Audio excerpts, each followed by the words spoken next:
지금까지 설명드린 것은 머리 쪽에 이식할 때를 말씀드렸고요. 그거 말고 눈썹을 심는 분들이 계시죠. 눈썹을 심는 분들은 저희들이 한 요 위에 꺼즈하고 붕대 같은 걸 붙여 놓듯이 여기에 눈썹에 붙지 말라고 딱 붙여 놓습니다. 붙여 놓으면 그걸 이제 이틀째 오시면 저희들이 다 떼게 되죠. 그러면 눈썹이 굉장히 진하게 보여요. 저희들이 바늘로 찔러서 심으니까 피딱지도 조금 있을 거고요. 그리고 머리카락도 이래 1cm짜리가 꼽혀 있으니까 굉장히 진하게 보입니다. 눈썹 이식에서 가장 중요한 부분은요, 문지르지 않는 거예요. 특히 저희들이 버블 클렌저 같은 거 사용하지 말라고 말씀드리고요.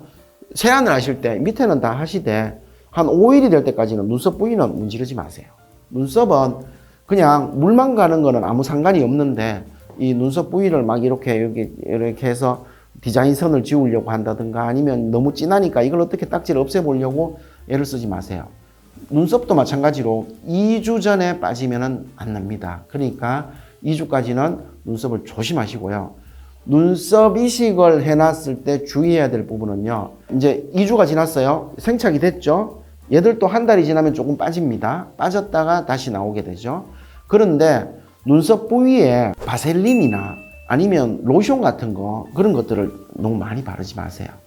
이게 그냥 일반적인 스킨 같은 경우에는 문제가, 스킨 토너 같은 경우에 문제가 없지만 이런 너무 유분기가 많은 것들이 위에 발려져 있으면 거기에 염증이 좀 생길 수가 있습니다. 그러니까 눈썹에 억지로 그런 것들을 바르지 마세요. 그냥 스킨 정도만 가서 간다라고 생각하시고 하시는 게 좋고요. 그리고 눈썹은 뭐 두피 관리하듯이 계속 나오셔야 될 건 없지만 혹시나 눈썹 심은 부위에 모낭염이 생길 수가 있어요.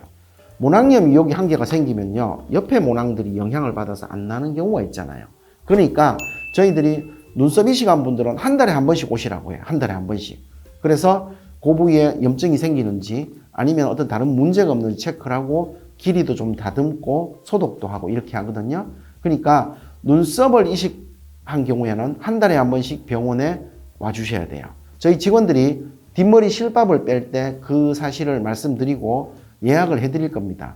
오면은 사실은 간혹 이런 말씀하시는 분들 계세요. 왜 오라고 했어요? 간혹 염증이 생기서 이렇게 모낭염이 생기는 분들이 계세요. 그러면 빨리 그걸 조치를 해야 되기 때문에 오시라고 하는 거니까 특별한 그게 없으면 가급적 6개월까지는 한 달에 한 번씩 저희들하고 보자라고 말씀드리니까 꼭 오세요. 그렇게 하면 되고요. 그 다음 눈썹 말고 이제 음모를 이식한 경우에, 무모증이나 이런 경우에 이식한 경우에는요, 얘도 가장 중요한 것이 2주간 그 자리에 모발이 절대 빠지지 않고 붙어 있어야 되잖아요. 그러니까 2주간 피하셔야 될 게 탕에 이렇게 푹 들어가서 담그는 거 하지 마시고요. 그리고 너무 꽉 끼는 옷을 입지 마세요. 헬멧 쓸 때처럼 이렇게 막 시칠 수가 있잖아요. 그러니까 너무 꽉 끼는 콜셋 같은 거를 가급적 입지 마시고요.